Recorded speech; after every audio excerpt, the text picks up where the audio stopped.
qualquer hospital que está acontecendo, né? E é isso, as cirurgias eletivas não pararam, nós estamos dando prioridade aos pacientes para deshospitalizar esses pacientes mais idosos, né? Apressar as cirurgias. Ontem houve 17 cirurgias da traumatologia, né? Houve um mutirão, né? A ordem é deixar o hospital vazio à espera desses pacientes que poderão nos procurar, né? A equipe médica está consciente, está sendo feito todo dia reunião com a diretoria, né? Orientação da Secretaria do Estado e do município, né? A Joana está à frente, junto com a equipe do JF, né? Passando todas as coordenadas, né?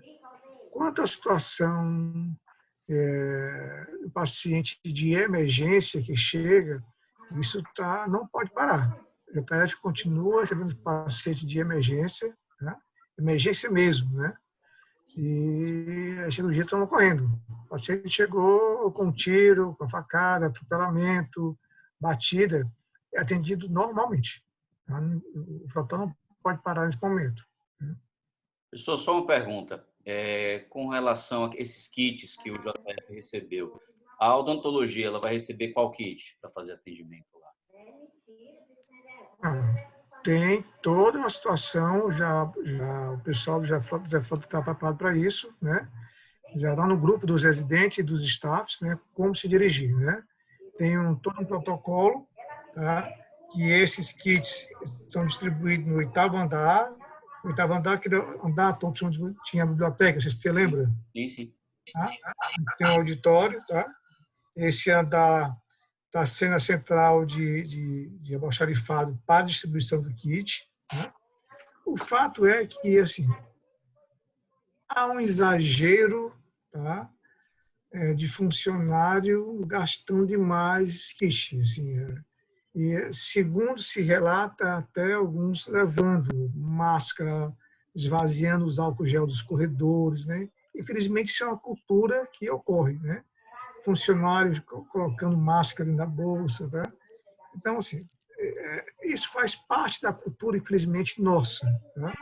Então, para coibir isso, concentrou-se a distribuição desses kits no 8º andar.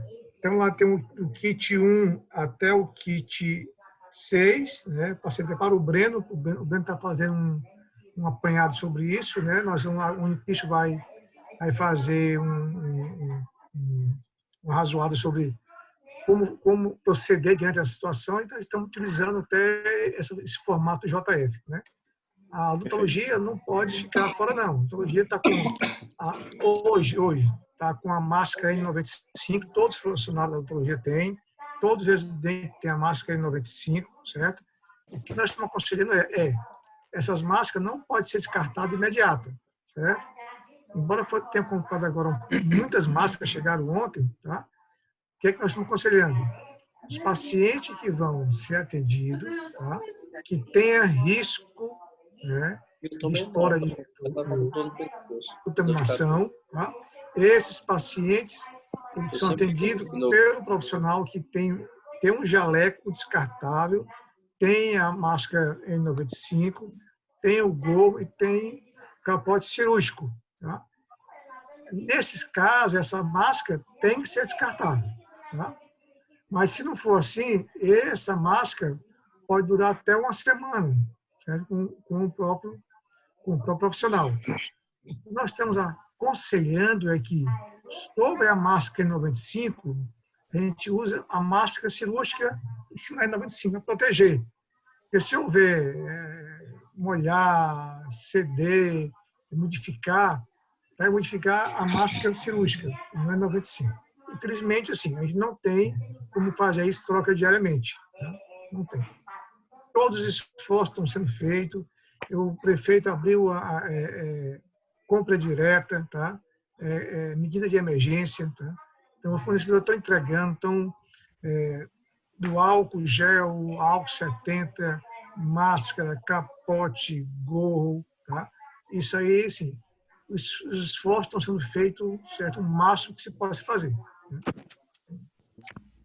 Chama atenção, viu, para sua licença, Thompson e amigos e colegas, chama a atenção que, na verdade, esses kits, além de serem distribuídos para os profissionais de saúde, mas os kits também estão sendo distribuídos para os profissionais, né? A prefeitura lançou esse comunicado, então, policiais, até mesmo os acompanhantes dos pacientes, né? Existe uma preocupação em relação às outras pessoas também, né? Não só os profissionais de saúde. Então, eu acho que as medidas aí, elas têm, até certo ponto, têm sido bem tomadas, pelo menos essa é a impressão que eu tenho, entendeu? Sexta-feira, embora ainda não houvesse chegado os kits, professor, desculpa, sábado, no meu plantão, já houve distribuição de máscaras N95, né? Já havia um estoque de capotes. Então, assim, pelo que eu estou percebendo e vivenciando em relação ao serviço do JF, a situação está relativamente tranquila. Não sei como é que está, por exemplo, lá em Juazeiro do Norte. Eu estava vendo aí a tela do Francisco, do Ivo, né, do Davi. Não sei se seria a oportunidade deles falarem agora, mas eu gostaria de saber como é que está por lá, porque é um serviço importante e, né, eu fiz parte desse serviço e acho que é interessante que a gente tenha essa atualização. Ok, Breno. Boa noite, Breno. Boa noite a todos. Aqui é o Davi. Estão me escutando? Diga, Davi. Estamos escutando, Davi. Boa noite a todos. Vídeo, Davi, para a gente olhar para tua cara. Tô me familiarizando aqui com o negócio aqui. Peraí, só um minuto. Fica na esquerda, na parte inferior esquerda, aqui, Davi. Pronto, tá vendo? Beleza, cara. Beleza. Não, pessoal, aqui no Hospital Regional do Cariri, a gente tá acontecendo também algo similar ao JF. Lógico, nós não temos EPI para todas as ocasiões, para todos os momentos. Ficou determinado o quê? Que máscara facial, aquela máscara de proteção facial, o jaleco descartável, né, aquele jaleco descartável, e o gorro, isso nós temos lá de forma bem em quantidade razoável, né? Mas a máscara N95 ficou determinado que deveria ser utilizada em momentos de abordagem cirúrgica do paciente, né? No momento lá do procedimento cruento, né? Em que nós teríamos justamente a maior emissão de aerosóis, né? No momento da perfuração, da osteossíntese, no momento da fixação, enfim, nesses momentos é que está orientado a utilizar a máscara N95. Para o exame físico do paciente, suspeito, aí recomenda-se o uso da máscara cirúrgica. É isso que está sendo aqui recomendado aqui no HRC. Deixa eu dar partir, Davi, a informação, certo? Existe uma recomendação da Secretaria de Saúde, certo? Que nós, da odontologia, certo? Nós estamos de risco de frente, certo? Da frente. Então, os pacientes, aí vocês do Hospital Regional, certo? Eu estou falando a parte hospitalar, estou falando a parte de ação primária, certo? Tá, entendi. Todos nós temos que estar com a máscara N95, certo? Porque o hospital é porta e entrada de pacientes contaminados. Tá?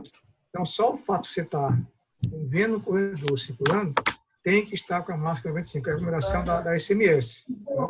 Para distribuir. Então, assim, é só uma questão de conversar com as autoridades. Nós temos aqui, ó, vou mostrar aqui para você, Davi, aqui, ó. A orientação do Zé Frota, a partir do dia 21 de março. O kit 1 são 3 máscaras cirúrgicas e um gorro descartável.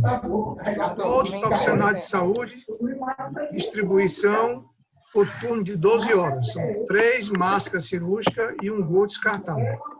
Kit 2, 3 máscaras cirúrgicas. Policiais, acompanhantes e profissionais do setor administrativo. Kit 3, máscara N95. Todos os profissionais de saúde de assistência direta com troca, certo? No máximo 15 dias. Caso a máscara fique danificada antes, tem que trocá-la no setor. No caso, nós lá, 8º andar. Kit 4. 3 aventais descartáveis. Profissionais de saúde na realização de procedimento com paciente em precaução de contato, né? Aí o kit 5 compõe a máscara N95, protetor facial, óculos, gorro, avental impermeável, macacão impermeável e propé impermeável. Profissionais de saúde em contato direto com o paciente confinado para o Covid-19, em ambiente da UTI. Isso refere-se também à odontologia hospitalar. Tá? O pessoal da odontologia hospitalar que vai à UTI tem que estar sim equipado. E o kit número 6 é protetor facial, óculos, avental impermeável, macacão impermeável e propé impermeável. Profissionais de saúde da emergência na realização de procedimentos gerador de aerosol para pacientes confinados, Covid-19. Né? Profissionais de centro cirúrgico para casos confirmados. E a máscara 95 para o funcionário que recebeu o kit número 3. Então, o kit número 3, tá? Que esse profissional está lidando, se refere a nós da odontologia. Isso, entendi. Falando na ação terciária. Então, se você levar isso para a autoridade, você consegue fácil. Eu não sei, assim, falando da parte hospitalar, que acho que é onde você está se referindo também. Né? Isso. Professor, então eu gostaria de aproveitar então o ensejo e pedir para o José Carlos dar um panorama de como é que está a situação aí nos atendimentos aí na atenção primária também. Por favor, José Carlos. Bom, pessoal, boa noite a todos, né? A gente vem desde a semana passada em contato, em reuniões diárias com a equipe da secretaria, secretárias, Perdão, no geral. Eu vou pedir, por gentileza, pessoal, eu não desabilitei o áudio de ninguém aqui ainda, né? Então, se possível, que de repente algum aparelho de som, televisão ligado, de repente alguém próximo, pedir só para falar um pouquinho mais baixo, só para não atrapalhar realmente o nosso áudio, tá bom? Desculpe, Zé Carlos, pode continuar aí. Tá. Então, assim, posso falar? Pode sim, cabeça. Só um pouquinho. Só pedir para quem está com barulho em casa de criança, de imagem, som, desabilitar o som, que aí evita que fique fazendo barulho. Então, vai lá. Tá. Fica Então, na assim, barra só de ferramenta à esquerda embaixo. Desculpe. Corroborando com o que o professor Melo disse, o que tem sido feito pela secretaria, né? A gente tem os 3 níveis de atenção, né? E a primeira porta de entrada desses pacientes realmente é para ser as unidades de saúde, é para estar nas unidades de saúde. Nós temos 113 unidades de saúde hoje no município e que deve ser a porta de entrada inicial. Então, nós fizemos um protocolo com relação à odontologia, dos atendimentos odontológicos. Esse protocolo foi até corroborado com o que o Ministério da Saúde e as nossas entidades passaram também. Hoje, os atendimentos de odontologia têm que estar restritos à urgência e emergência, o atendimento odontológico próprio, tá? E, logicamente, que a gente tem que, condição sine qua non, tem que ter o material EPI adequado para isso. O professor Melo falou aí da força que a prefeitura tem feito para tentar adquirir com mais brevidade possível esses EPIs. Houve um desequilíbrio muito grande nos EPIs que já se tinha, né? Por conta dessa demanda. O próprio professor Melo falou aí no JF, e nos postos de saúde não é diferente, tem gente que acaba levando para a própria casa, né? Então, esse desequilíbrio tem que estar tentando ser equilibrado agora durante essa semana, né? E aí dá o mínimo de condição para o nosso profissional na unidade de saúde, tá certo? Eu queria ressaltar que eu estava conversando anteriormente até com o doutor Melo, com o doutor Renato, que é um processo de pandemia hoje em dia, e que eu acho que nós nunca vimos isso durante nossas vidas, né? Nem na época de epidemia de cólera, de outras epidemias, foi tão sério como agora, e que nenhum de nós estava preparado para isso, todo mundo parado, né? Então, acima de tudo, eu queria colocar que nós não somos simplesmente dentistas, nós somos profissionais da saúde. Então, eu acho que o atendimento odontológico tem que estar realmente restrito, deve dar o mínimo de condição necessária, mas os profissionais de saúde dentista dentro dos postos de saúde têm que atuar como profissional de saúde dentro da estratégia da saúde da família, que está na linha de frente, certo? Nós pagamos o ônus e o bônus por sermos profissionais da saúde, nós escolhemos isso.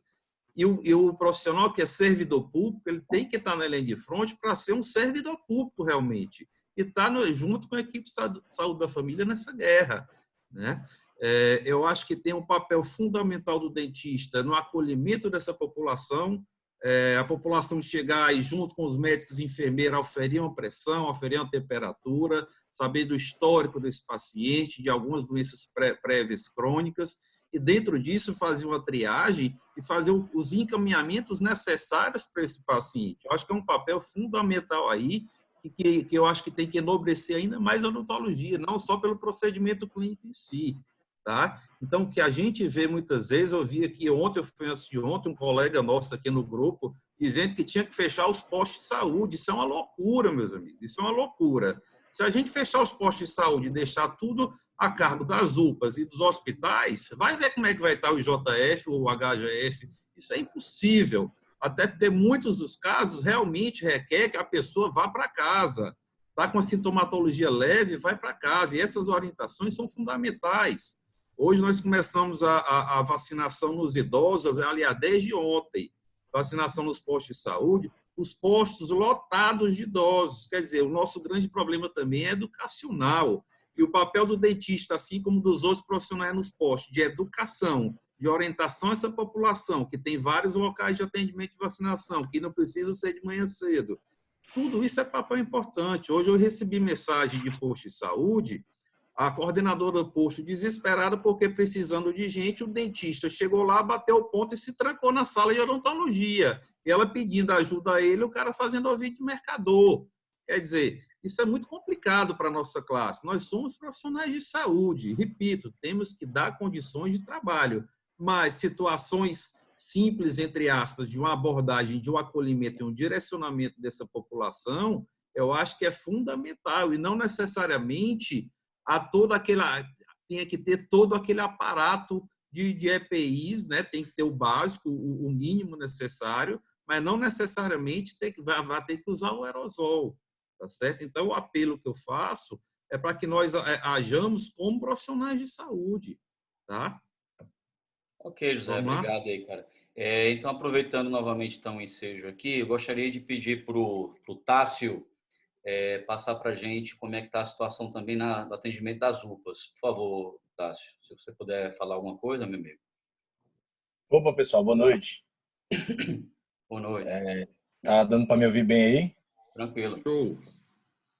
Em primeiro, eu queria parabenizar aí a iniciativa de fazer essa reunião, eu acho interessante. Inicialmente, eu achei que fosse ter uma certa dificuldade, mas vendo a participação de todos e a movimentação de todos, eu acredito que todos temos a ganhar com isso. Então, parabéns aí a você, Thompson, que idealizou esse encontro, né? Realmente a ideia, vou passar os louros para as pessoas. Quem idealizou, primeiramente, o professor Renato.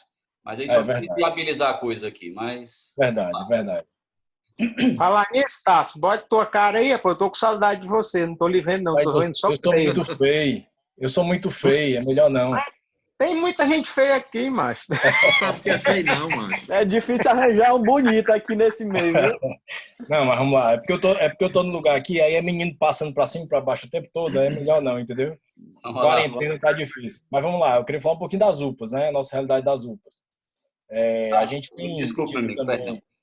Depois, eu convidei também a professora Paula, que é a coordenadora de saúde bucal da Secretaria de Saúde do Estado.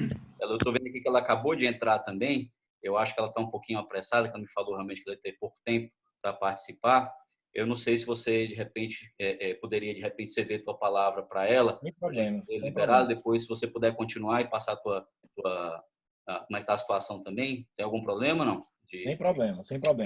Tá, ok, então. Obrigado. Professor Paulo, boa noite, tudo bem? Boa noite, Tom. Tudo em paz? Primeiramente, agradecer o convite, você ter vindo aqui, realmente aceitado o convite da gente, tá bom? E gostaria que você passasse aqui para os cirurgiões aqui do capítulo 12 do Colégio Brasileiro de Cirurgia, como é que está a situação aí da Secretaria de Saúde do Estado, quais são as orientações, as recomendações. Se você puder passar uma coisa para a gente, agradeço. Eu vou falar um pouco da saúde bucal, né? Assim, acho que como é que eu ouvi que vocês iam o Dr. Kenny, né? Que também está participando do COI, do comitê. Então, assim, as ações que a gente vem tentando realizar e eu acho, inclusive, que a odontologia tem que participar desse momento, sabe? Eu venho encampando muito isso com os colegas. A gente está realmente reduzindo, né? A gente não está mais preconizando nenhum tipo de procedimento eletivo. Nós estamos sustentando só as urgências odontológicas, porque a gente também não pode desassistir a população completamente. Apesar de estarmos em pandemia, as pessoas continuam tendo problemas dentários, dor de dente, abscesso, e aí a gente precisa que o cirurgião dentista esteja atuando, certo? Então, hoje, assim, os CELs de Fortaleza, a gente tem 3 CELs estaduais em Fortaleza, 2 CELs funcionam 24 horas, estão funcionando 24 horas com a urgência, e a gente está fazendo a avaliação dos casos que vêm aparecendo. A gente também vem conversando com o pessoal do ISGH, com as UPAs, né? Dividindo também literatura, porque acho que todo mundo concorda que é um fenômeno novo e a gente está aprendendo conforme o carro anda, né? Então, a gente está também constantemente lendo artigos e etc. E foi, inclusive, um artigo dividido pelo colega, pelo Rômulo, que é do Maxilo, que coordena as UPAs, e a gente identificou que realmente fazia sentido que, ao longo do tempo, as urgências odontológicas vão reduzindo por conta da solicitação do governo do estado de fazer o isolamento domiciliar e distanciamento social, que é muito importante para a gente conter essa pandemia, certo? Fora isso, eu acho assim, importantíssimo que a gente pudesse entrar no multiprofissional, fazer o fast track de casos suspeitos, né? E aí a gente tem um protocolo da secretaria, depois eu posso passar um link, certo? Para que todos os cirurgiões dentistas nos seus serviços tenham a possibilidade de identificar casos suspeitos a partir do que está dentro do protocolo. E também saber encaminhar, né? Assim, esses pacientes potencialmente contaminados com Covid. O que a gente entende, já que existe uma transmissão comunitária, é que, na realidade, todos nós estamos potencialmente, talvez, contaminados, né? Assim, alguns assintomáticos, outros sintomáticos. Aí eu acho que aí o Dr. Kenny vai poder explicar um pouco melhor essa questão, certo? E aí, com relação à cirurgia bucomaxilo, o que a gente vê, né? Então, como existem serviços, assim, essenciais de urgência e emergência que devem ser sustentados, né? Então, assim, a emergência bucomaxilofacial, eu não sei como é que está, eu acho que o pessoal do IJF vai poder comentar melhor, mas, assim, acredito que existam casos que a gente não pode protelar bastante. As situações em que precisam ser feitas biópsias em lesões pré-malignas, a gente não pode protelar, né, obviamente. E as cirurgias nesses casos também, né, de pacientes que estão já diagnosticados com o CA de boca, né. Então, existem serviços que precisam continuar sustentando. Então, eu acho que é muito importante o engajamento do cirurgião dentista em todos os pontos da rede, na rede da atenção primária, nas urgências, nas emergências, mas eu, assim, meio que conclamo mesmo a participação voluntária, né, assim, dos profissionais, porque eu fico, assim, um pouco receosa, às vezes, que nós ficamos muito isolados na nossa caixinha e não nos integramos, não fazemos o potencial enorme que temos de fazer parte da equipe multiprofissional. Então, eu dei essa palavrinha, mas aí agora eu vou pedir licença, eu gostaria muito de permanecer, né, mas eu vou ter que ter um outro compromisso agora, eu vou ter que dar uma aula, então eu vou pedir para sair, tá bom?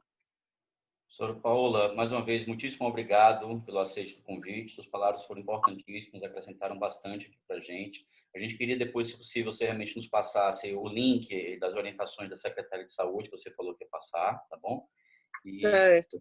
Então, um grande abraço e a gente se fala depois. Eu me encaminho para o teu WhatsApp e aí você distribui aí, tá bom? Com certeza, pode deixar, Paulo. Obrigado novamente, tudo de bom. Vamos nos engajar para que a gente possa retornar à vida normal, todos, né? Voltar à vida normal, tá bom? Um abraço a todos.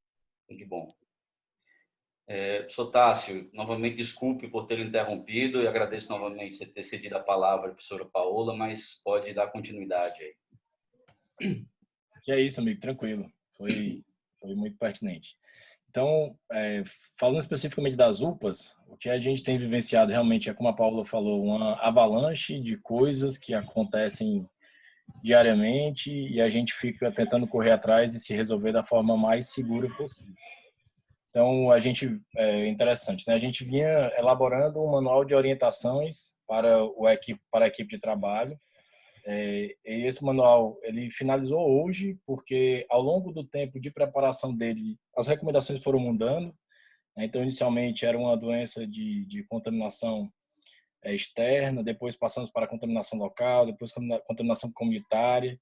E aí a gente acabou tendo que mudar e esse plano só terminou agora. Mas, efetivamente falando, assim, tentando passar para vocês como é que está sendo a orientação na UPA, o primeiro deles é aquele aspecto de fortalecer, de que o atendimento seja realmente de urgência e emergência, né? Porque a gente ainda vivencia algumas experiências de pacientes que procuram a UPA sem real necessidade urgente, acompanhando os dados, né?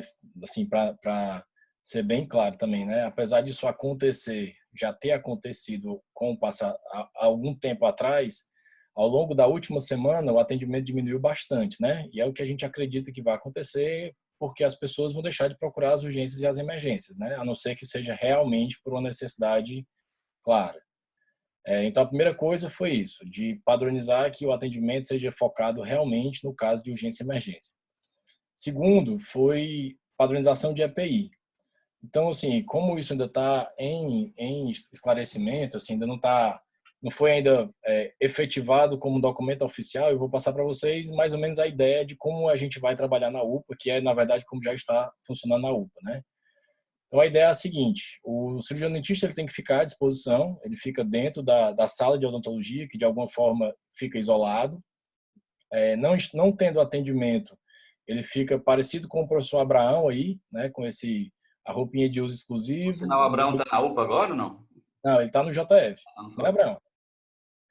Mas só o EPI do dentista da UPA é parecido com esse dele aí. É um gorro descartável, uma máscara N95 e a roupa de uso exclusivo.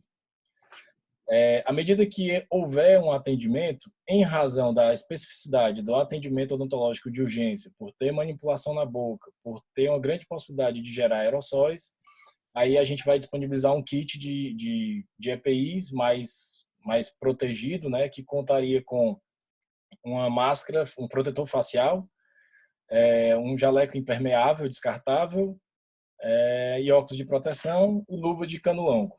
Então, esse seria o EPI que seria disponibilizado para o atendimento de um paciente. O que é o grande limitante da gente? É a reposição disso. Então, a gente tem tentado trabalhar com a palavra de uso racional. Não é de despendimento, como é que diz? Não é de custo, mas sim de uso racional. No sentido de que aquele insumo ele pode ser escasso no futuro próximo, né? A depender de como for a evolução das coisas. Então, a gente tem, além de estimular essa padronização no sentido de proteger a equipe, a gente também tem tentado trabalhar com o raciocínio do uso racional, para que não falte depois, né? Então, acredito que essa seria a nossa rotina. E aí existe, inclusive, uma rotina também de substituição desses EPIs, caso haja uma contaminação grosseira, caso haja algum atendimento de caso suspeito. Então, tem a rotina também de troca, de substituição desse EPI. Então, não sei se eu esclareci bem, mas essa é mais ou menos a ideia que a gente está passando lá na UPA. E realmente, assim, uma angústia muito grande dos colegas, né, da exposição ao risco, mas que a gente tem tido, na verdade, excelentes exemplos, né? Então, por exemplo, no sábado, no meio de uma confusão que a gente estava dos casos crescentes, chegou um caso de um senhor de 94 anos com mias na boca.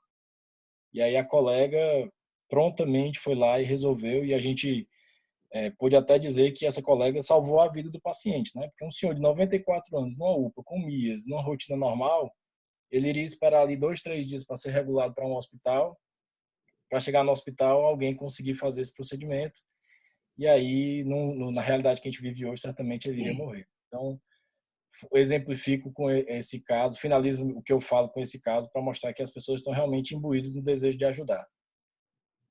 Maravilha, amigo. Muito obrigado aí também pelas suas palavras.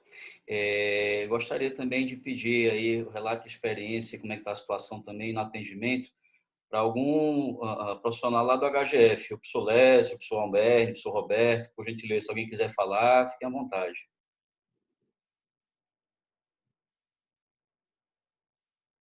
Quem se habilita aí? Está me ouvindo aí? Está ouvindo? Sim. Bom, a gente teve uma reunião com a diretoria do hospital, com todas as chefias, para exatamente determinar como é que ia ser o plano de ação de cada ambulatório, de cada especialidade. Então, a proposta da odontologia foi diminuir a quantidade de pessoas, né, obviamente, mas não parar os atendimentos, porque nós temos assistência aos pacientes internos e continuamos atendendo os pareceres, né? Quando os pareceres, obviamente, já foi salientado nessa mesma reunião, que o pedido de parecer é para aquele paciente com dor, né? Algum caso que julgasse ser urgência. Então, lá, como nós temos 4 cadeiras, fizemos uma escala onde teríamos um profissional por turno, certo? Ficou assegurado pela direção do hospital os EPIs necessários quanto à geração de aerossol, né? Então, é claro que a gente tem que também colocar o ponto aí de que algumas pessoas vão desfalcando o serviço à medida que vão aparecendo no caso eu mesmo, né, tive que desfalcar, acho que o Lécio também, Monte Alverne, todo mundo está aí com sintoma de gripe.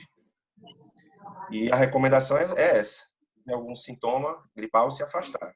Então, a gente espera aí que todos estejam tomando os cuidados devidos para não ir desfalcando, né, o serviço ao longo aí do período, né, tempo.